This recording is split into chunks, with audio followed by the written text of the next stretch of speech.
Hello बच्चों, आप सभी का हमारे चैनल में स्वागत है। बच्चों, आज हम आपके लिए कक्षा 8वीं विषय गणित लेके आए हैं जो 8th ग्रेड अभ्यास पुस्तिका की है। इसके पहले हमने आपको अध्याय 1 बताए थे। अब आज अध्याय 2 लेके आए हैं। अध्याय 2 है एक चर वाले रैखिक समीकरण। जो इसके पहले हमको अध्याय 1 में आपको क्या बताए थे, परिमेय संख्या के बारे में बताए थे। अब आपको अध्याय 2 में एक चर वाले रैखिक समीकरण के बारे में बताएंगे। तो एक चर वाले रैखिक समीकरण क्या होते हैं पहले देख लीजिए। चर क्या होते हैं, चर आपको मालूम होना चाहिए। चर जो होते हैं आपके, जो ए बी सी डी और कहाँ तक जो जेड तक होते हैं, ये क्या कहलाते हैं, एक्स वाई जेड, ये सब क्या कहलाते हैं, चर। और अचर क्या होते हैं, जो अंक संख्या होती हैं 1 2 3 4 5 6 7 8, ये क्या कहलाते हैं, अचर कहलाते हैं। तो आपको यहाँ पे चर और अचर के बारे में। और रैखिक समीकरण क्या होता है, एक चर वाले रैखिक समीकरण यानी जिसकी जो घात एक ही चर हो, जिसमें वह क्या होता है, एक चर रैखिक समीकरण कहलाता है। देखिए अब इसमें हमारा प्रश्न नंबर 1 दिया है। प्रश्न नंबर 1 में क्या दिया है, समीकरण हल करें। क्या दिया हुआ है, समीकरण हल करें। और प्रश्न दिया है 3x ऋण 10 बराबर 5। तो अब हमें इसे हल करने के लिए कहा है। तो क्या हल करने को कहा है, समीकरण हल करना है। अब समीकरण कैसे हल करते हैं आपको हम हल करके बता रहे हैं। देखिए यहाँ पे पहले हम प्रश्न को लिख लेते हैं। प्रश्न क्या है हमारा, 3x ऋण 10 बराबर 5, ये प्रश्न है। अब इसको हल करना है हमको। तो हम एक बहुत आसान तरीके से हल कर लेंगे। हम कुछ नहीं करेंगे, यहाँ पे जो ऋण 10 है इसका बराबर का फल हम क्या कर देंगे, पक्षांतर। तो क्या बच जाएगा यहाँ पे, यहाँ बचेगा 3x, क्या बचेगा 3x बराबर 5। अब किसका पक्षांतर कर रहे हैं, ऋण 10 का। तो ऋण कायम बदल जाएगा, धन में बदल जाएगा, तो धन 10 हो जाएगा। फिर 3x बराबर 5 में 10 जोड़े कितना हो गया, 15। अब 3 का पक्षांतर करेंगे तो 3 और x के बीच में गुणा का चिन्ह है, यहाँ काय का चिन्ह है, गुणा का, तो पक्षांतर होकर काय में जाएगा, भाग में। तो x बराबर क्या हो जाएगा, 15 भागित 3। और 3 का भाग 15 में 3 5 15। तो ये x का मान कितना आ गया, 5 आ गया। इस प्रकार से इस प्रश्न को हल कर सकते हैं। अब इसको हमने यहाँ पे नोट करके बताएं, देख लीजिए। नंबर है 3x ऋण 10 बराबर 5, इसका समीकरण हल करना है। इस प्रश्न की समझ के लिए गणित कक्षा 8 पृष्ठ क्रमांक 26 27 को देखें। यदि इस प्रश्न को समझना है तो हमको पृष्ठ क्रमांक 26 और 28 और 27 देखना है, किसके, गणित के। अब देखो हमने यहाँ हल करके बताएं। पहले हमने सवाल लिख दिए, क्या लिख दिए, 3x ऋण 10 बराबर 5। फिर हमने ऋण 10 का पक्षांतर किए। तो देखो ये 3x हमने लिख दिए, फिर बराबर लिखे, ये 5 लिखे। ऋण 10 का पक्षांतर हुआ, जब ऋण का पक्षांतर होता है तो कायम बदल जाता है वो धन, तो ये धन 10 हो गया। फिर 3x बराबर 5 में 10 जोड़े 15। अब यहाँ पे 3 और x के बीच में काय का चिन्ह है, गुणा का। तो हम 3 का पक्षांतर करेंगे तो काय में जाएगा, भाग में। और 3 का भाग 15 में दी तो कितने बार गया, 5 बार। तो x बराबर 5 आ गया। और अंत में क्या लिखेंगे, अतः चर x बराबर 5। तो इस प्रकार समीकरण का हल क्या हो गया, x बराबर 5। तो ये क्या आ गया, इसका आंसर आ गया। तो आपके समझ आ गया होगा ये प्रश्न। इसके बाद का नेक्स्ट प्रश्न देखिए, इसी का 2 नंबर का प्रश्न दिया हुआ है। इसको भी हम हल करके बताएंगे आपको। अभी एक बार हम हल करके बताएंगे, फिर ऐसी यहाँ से आप देख के लिख सकते हैं प्रश्न को। यदि बच्चों आपको हमारा वीडियो पसंद आता है तो आप इसे लाइक कीजिए, सब्सक्राइब कीजिए और शेयर कीजिए। देखिए अब इस प्रश्न का अगला प्रश्न क्या दिया है आपका, देखिए यहाँ पे दिया है 2/5x धन 3 बराबर 5। तो हम क्या करेंगे, ये 2/5x धन 3 बराबर 5 प्रश्न को जैसे कि वैसा लिख दिए। फिर ये 2/3x ये लिख दिए, फिर बराबर, और ये धन 3 का हमने पक्षांतर कर दिए तो क्या हो गया, ऋण 3। तो ये क्या हो जाएगा, 5 ऋण 3। अब देखो यहाँ पे 2/5 बराबर 5 में से 3 घटाए तो कितना आ गया, 2 आ गया। अब हमने क्या किए, x बराबर, अब ये 2/5 का पक्षांतर करेंगे तो भाग में जाएगा, और भाग से कायम बदल जाएगा गुणा में। तो गुणा में बदलेगा तो ये 2/5 क्या हो जाएगा, 5/2।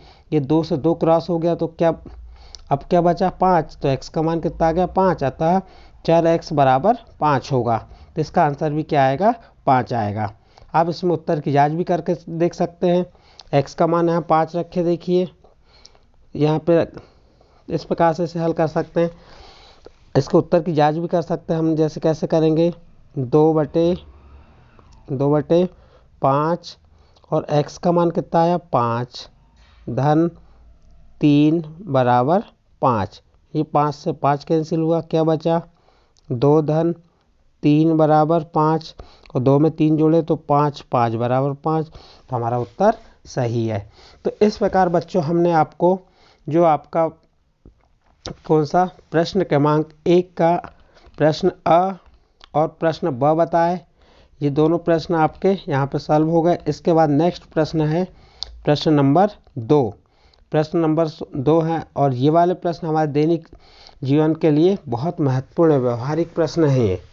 अब देखिए प्रश्न 2 कह रहा है किसी संख्या को 1/3 में से घटाने और परिणाम को 4 से गुणा करने पर 28 प्राप्त होता है, तो वह संख्या क्या होगी। तो वह संख्या क्या होगी पूछा है इसने। तो कैसे करेंगे, देखिए सबसे पहले तो हम क्या करेंगे, जिसे ज्ञात करना है, किसे ज्ञात करना, संख्या ज्ञात करना, तो मान लेंगे वह संख्या क्या है x। अब देखो इसको हल करके बता रहे हैं कैसे हल करना है।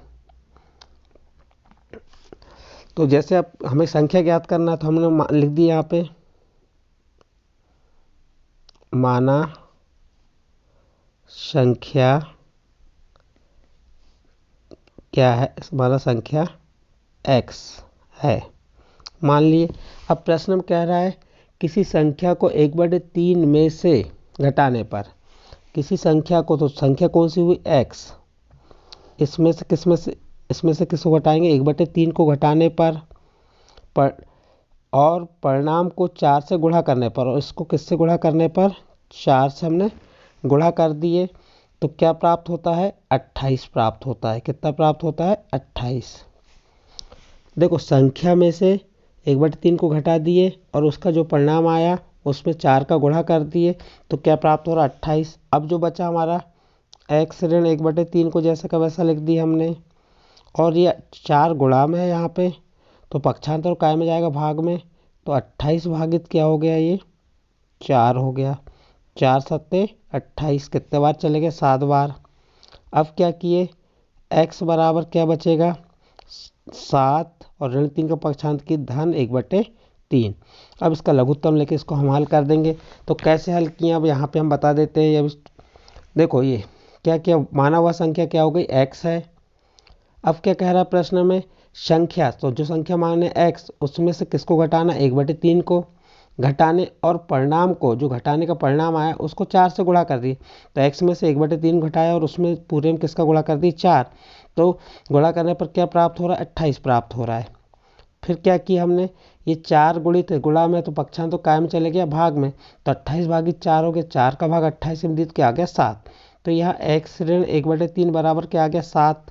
तो x बराबर क्या हो गया ये 7 और ऋण 1/3 का पक्षांतर की तो धन 1/3।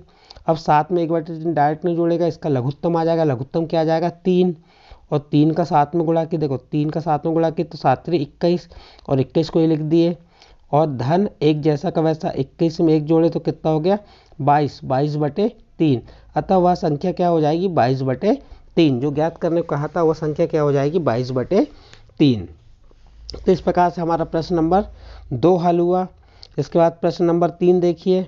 प्रश्न नंबर 3 में क्या कहा है, दो संख्याओं का अनुपात 5:3 है, यदि उनमें अंतर 18 है तो संख्या ज्ञात कीजिए। क्या कह रहा है, दो संख्याओं का अनुपात कितना है 5:3 है, यदि उनमें अंतर 18 है तो संख्या ज्ञात कीजिए। तो जो अनुपात में 5:3 उसको मान लेंगे, माना संख्याएं क्या होगी 5x और 3x है। क्या मान ली हमने, माना संख्याएं 5x और 3x है। अब प्रश्नानुसार यहाँ पे हम लिख देंगे प्रश्नानुसार। प्रश्न में क्या कहा है, उनका अंतर, संख्याओं का अंतर कितना है, जो संख्या माने उनका अंतर कितना है 18 है।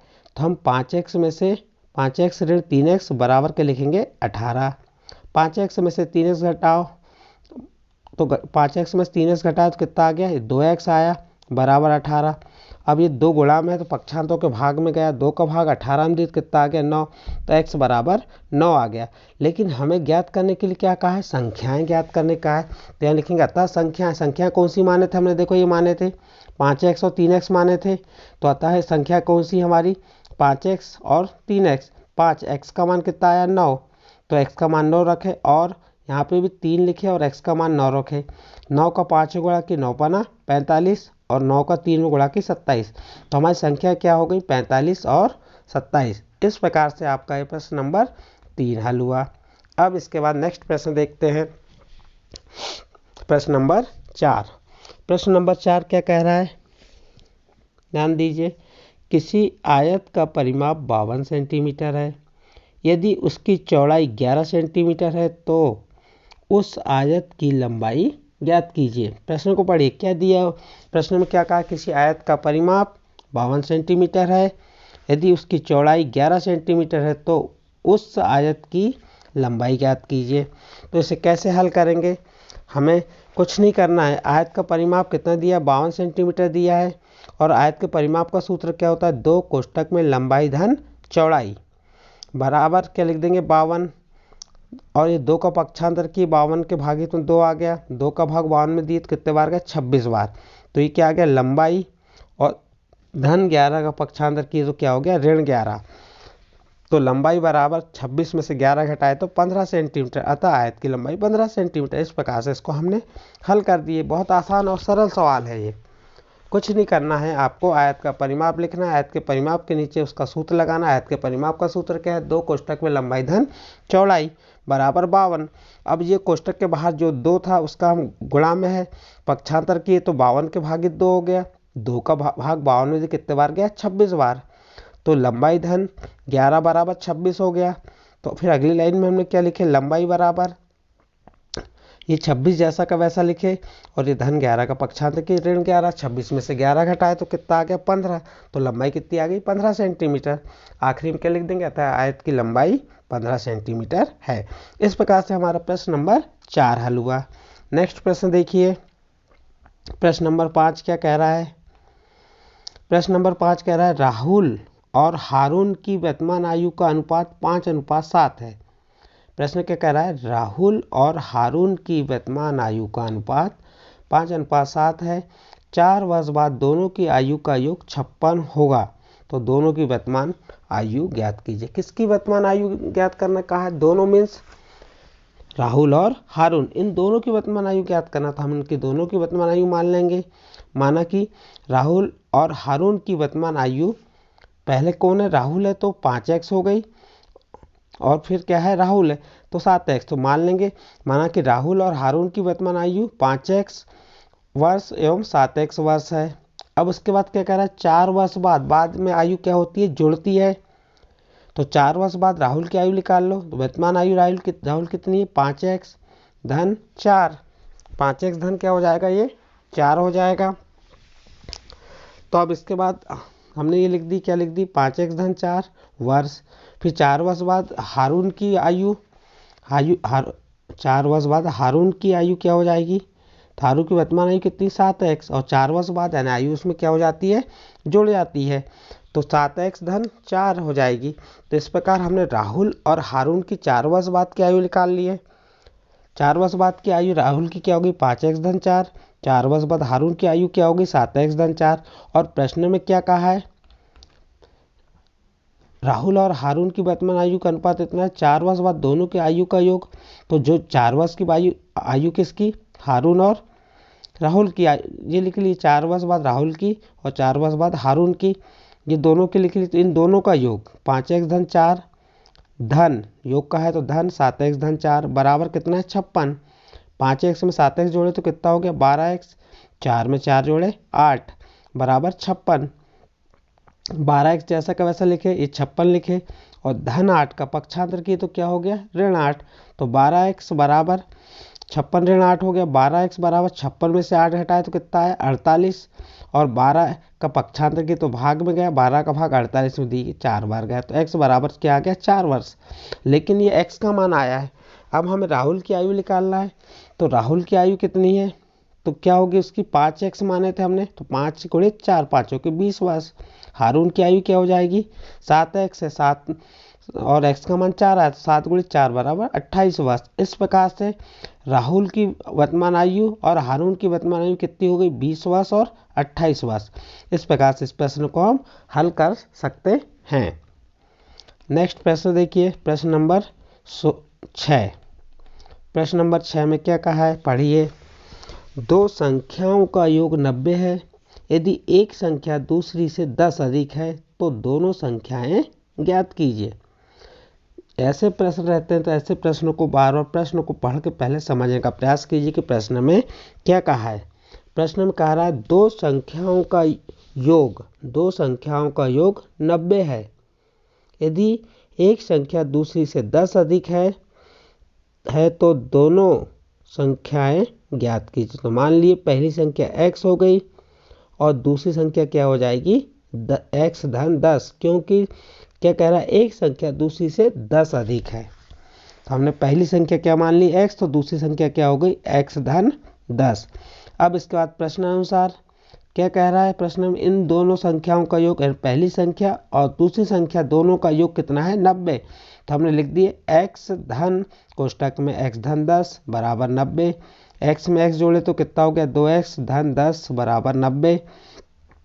2x जैसा का वैसा लिखे बराबर और 90 भी लिखे, और ये धन 10 का पक्षांतर की तो क्या हो गया, ऋण 10। तो 2x बराबर क्या हो गया, 90 ऋण 10। तो 2x बराबर 90 में से 10 घटाए तो कितना आ गया, 80। और 2 का पक्षांतर की तो काय में चले गया, भाग में, 2 का भाग 80 में दी तो क्या आ गया, 40। तो x बराबर 40, यानी पहली संख्या x बराबर 40 हो गई।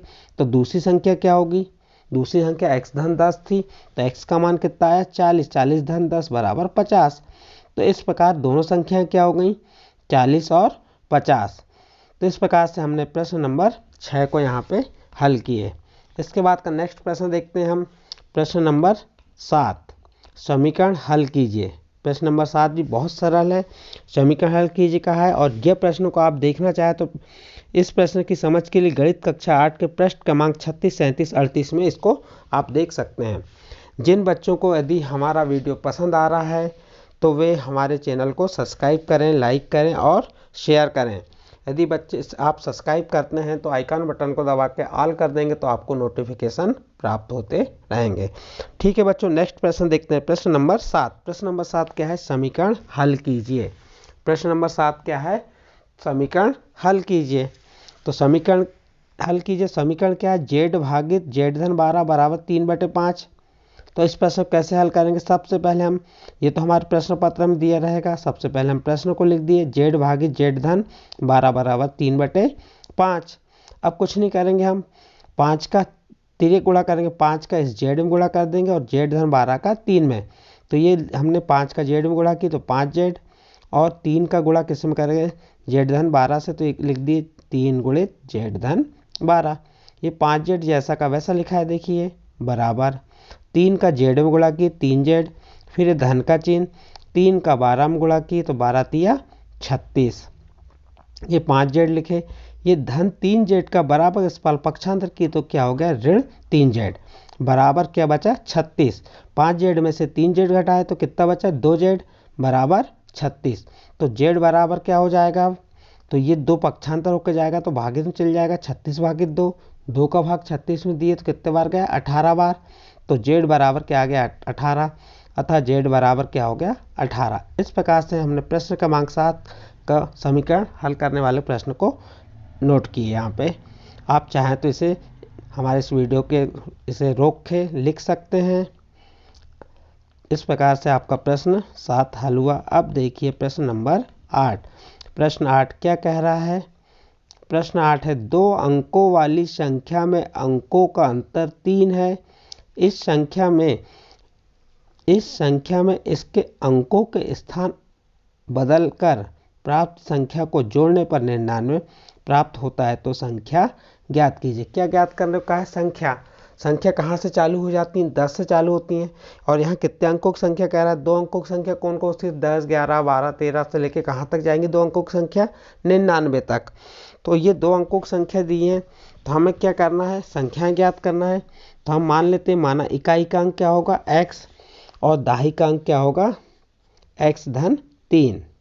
अब संख्या क्या बन जाएगी, संख्या बनेगी, संख्या क्या होती है 10 गुणित दाहिनी धन इकाई। तो 10 दाहिनी का अंक कितना, x धन 3 धन इकाई का अंक क्या है x, तो यहाँ मान रख दी हमने। संख्या कैसी बनेगी 10 गुणित दाहिनी धन इकाई, ये 10 लिख दिए, दाहिनी का मान हमने बताया x धन 3 तो उसके नीचे दाहिनी के नीचे लिख दिए, फिर धन का चिन्ह लगाए और इकाई कितना x, तो इकाई x लिख दिए। 10 का x में गुणा किए तो क्या हो गया 10x धन 10 का 3 में गुणा किए तो 30 और ये इकाई का जो x था धन x बचा। 10x में x जोड़े तो 11x धन 30। ये क्या प्राप्त हुई हमें, संख्या।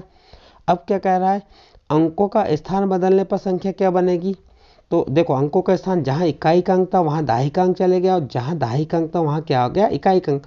देखो यहाँ पे दाहिनी का अंक था तो यहाँ क्या हो गया इकाई का अंक, और यहाँ पे इकाई है तो यहाँ क्या हो गया दाहिनी। अब मान रख दीजिए 10, इकाई का मान क्या है x और दाहिनी का मान क्या है x धन 3। 10x में x जोड़े तो 11x हो गया धन 3। तो इस प्रकार क्रम बदलने पर जो संख्या प्राप्त हुई तो 11x धन 3। और प्रश्न में क्या कह रहा है, इन दोनों का योग, इन दोनों को जोड़ने पर कितना प्राप्त होता है 99। ये बोला है क्या है, संख्या में इसके अंकों को स्थान बदलकर प्राप्त संख्या को जोड़ने पर 99 प्राप्त होता है। तो देखो हमने संख्या ला ली 11x धन 30 और अंकों के स्थान बदले तो 11x धन 3 ये प्राप्त हुआ। अब इन दोनों क्या कर दी, जोड़ दिए, तो हमने 11x धन 30 लिख दी ये वाली संख्या, और क्रम बदलने पर प्राप्त संख्या क्या है 11x धन 3। इन दोनों को जोड़ दी, बीच में धन का चिन्ह लगा दिए और इनका जोड़ कितना होता है 99। ये 11x में 11x जोड़े तो कितना हो गया 22 और 30 में 3 जोड़े 33 बराबर 99। फिर ये 22x जैसा का वैसा लिखे बराबर 99 और धन 33 का पक्षांतर किए तो क्या हो गया ऋण 33। तो x बराबर क्या हो जाएगा 99 से 33 हटाए तो 66 और 22 गुणा में था तो काय में आ गया भागित में। 22 का भाग 66 में दी कितने बार गया 3 बार। तो ये x का मान कितना आ गया, x बराबर 3 आ गया। तो संख्या क्या हो जाएगी हमारी, यहाँ संख्या क्या हो जाएगी, संख्या थी हमारी 10x धन 30 थी तो x का मान कितना आया 3, 10 तो 11 गुणित 3 11 33 धन 30 और 33 और 30 जोड़े 63। इस प्रकार से हमें संख्या क्या प्राप्त हो गई, ये 63 प्राप्त हो गई। तो इस प्रकार से आपका प्रश्न नंबर 8 जो संख्या ज्ञात करने वाला था वो हमने यहाँ पे पूर्ण किया। आप चाहें तो अपनी एडगेट की बुक में इसे नोट कर सकते हैं। इसके बाद नेक्स्ट प्रश्न देखिए, प्रश्न नंबर 9। प्रश्न नंबर 9 क्या है, विलियम, इसका प्रश्न नंबर 9 देख लेते हैं। क्या है, विलियम और गुरदीप की वर्तमान आयु का अनुपात 5:7 है। 4 वर्ष बाद उनकी आयु का अनुपात 3:4 होगा तो उनकी वर्तमान आयु ज्ञात कीजिए। तो जो उनकी जो वर्तमान आयु इसको मान लेंगे, माना विलियम और गुरदीप की वर्तमान आयु क्रमशः 5x और 7x वर्ष है। जिसकी वर्तमान आयु ज्ञात करने का विलियम और गुरदीप की, तो इन दोनों की वर्तमान आयु हमने क्या कर ली, मान ली। माना विलियम और गुरदीप की वर्तमान आयु क्रमशः 5x और 7x वर्ष है। तो कितने वर्ष बात कर रहा है, 4 वर्ष बाद। 4 वर्ष बाद विलियम की आयु क्या हो जाएगी, जो वर्तमान आयु में 4 जोड़ देंगे। गुरदीप की वर्तमान आयु कितनी थी 5x, इसमें 4 जोड़े तो 5x धन 4 वर्ष। इसी प्रकार 4 वर्ष बाद किसकी, गुरदीप की आयु, तो 7x धन 4 वर्ष। प्रश्नानुसार इनका अनुपात कह रहा है तो अनुपात है भागित 5x धन 4 भागित 7x धन 4 बराबर किसके बराबर होता है 3:4 यानी 3/4। 4 का इधर तिर्यक गुणा कर दिए और 7x धन 4 का 3 से गुणा कर दिए। देखो यहाँ क्या लिखे 4 गुणित 5x धन 4, फिर ये बराबर का चिन्ह, फिर ये 3 लिखे 7x धन 4 गुणित 7x धन 4 कोष्टक में लिखे। अब गुणा करते हैं, हम देखते हैं गुणा करके। ये 4 का गुणा 5x में किए 4 पंचे 20x, 4 का 4 में गुणा किए 16 बराबर के नीचे बराबर, 3 का 7 में गुणा किए 21x और 3 का 4 में गुणा किए 4 तिया 12। अब x वाली का x वाली तरफ पक्षांतर किए 20 धन 21 का पक्षांतर किए तो ऋण 21x हुआ बराबर, ये 12 लिखे धन 16 का पक्षांतर किए तो ऋण 16। 20x में से 21x घटाए तो क्या हो गया ऋण x, क्योंकि छोटी संख्या से बड़ी संख्या घटेगी नहीं तो हम 21 में से 20 घटाएंगे तो 1x आएगा और बड़ी संख्या के साथ ऋण का चिन्ह, इसलिए यहाँ पे काय का चिन्ह आ जाएगा ऋण x। 12 में 16 घटाएंगे तो ऋण 4, ऋण से ऋण क्रॉस हो तो x बराबर 4। अब क्या कहा है, विलियम की आयु हमने माने थे, क्या माने थे 5x, तो 5 और x का मान कितना आया 4, तो 5 के 20 बस। इसी प्रकार गुरदीप की आयु क्या माने थे हमने 7x, तो 7 गुणित x का मान 4 है तो x का मान 4 का 7 में गुणा कर देंगे, 7 के 28 बस।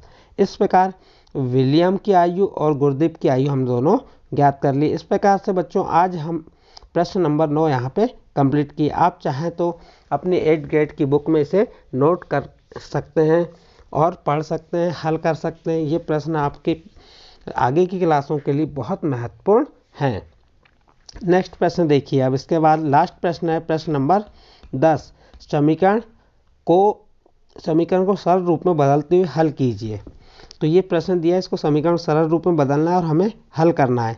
तो देखिए इस प्रश्न की समझ के लिए गणित कक्षा 8 के पृष्ठ क्रमांक 36 या 37 देख सकते हैं।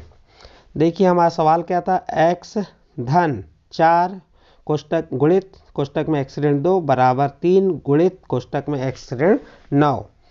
अब देखो x जैसा का वैसा 4 का x में गुणा की 4x, 4 का 2 में गुणा की 8 बराबर 3 का x में गुणा की 3x और 3 का ऋण 9 में गुणा की तो ऋण 27।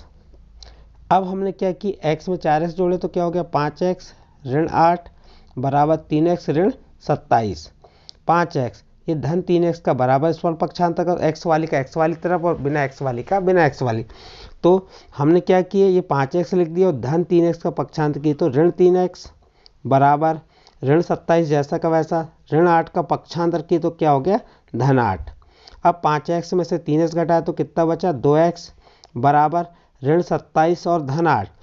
असमान चिन्ह है, ऋण धन के चिन्ह तो क्या होगा घट जाएगा, 27 में से 8 घटाएंगे तो 19 आएगा और बड़ी संख्या के साथ ऋण का चिन्ह इसलिए यहाँ पे क्या आया ऋण आया। तो इस प्रकार ऋण 19 आ गया। अब ये 2 का पक्षांतर की तो भागित में आ गया तो x बराबर क्या होगा ऋण 19/2। तो यहाँ पे x का मान क्या आ गया ऋण 19/2। इस प्रकार बच्चों ये आपका प्रश्न नंबर 10 था वो समाप्त हुआ। आप चाहें तो इस वीडियो के माध्यम से उस प्रश्न को देख सकते हैं और अपनी 8th ग्रेड की बुक में नोट कर सकते हैं।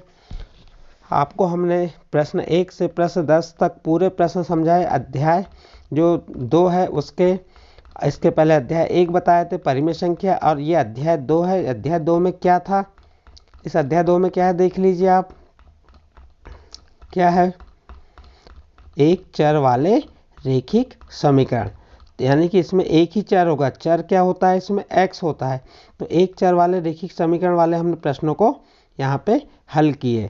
अब आने वाले जो आपका वीडियो रहेगा, आने वाले वीडियो में अध्याय 3 करेंगे और अध्याय 3 में क्या है वो देख लेते हैं। अध्याय 3 जो रहेगा आपका चतुर्भुजों को समझना।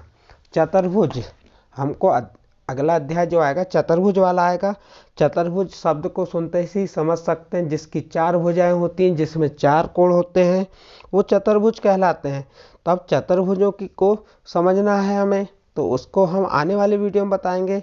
आपको यहाँ पे बता देते हैं चतुर्भुज के चारों कोणों का योग कितना होता है 360। यदि हमको चतुर्भुज के 3 कोण दिए हैं तो हम चौथा कोण बहुत आसानी से निकाल सकते हैं। तो ये इस चीज़ को हम आने वाले वीडियो में समझाएंगे। ठीक है बच्चों।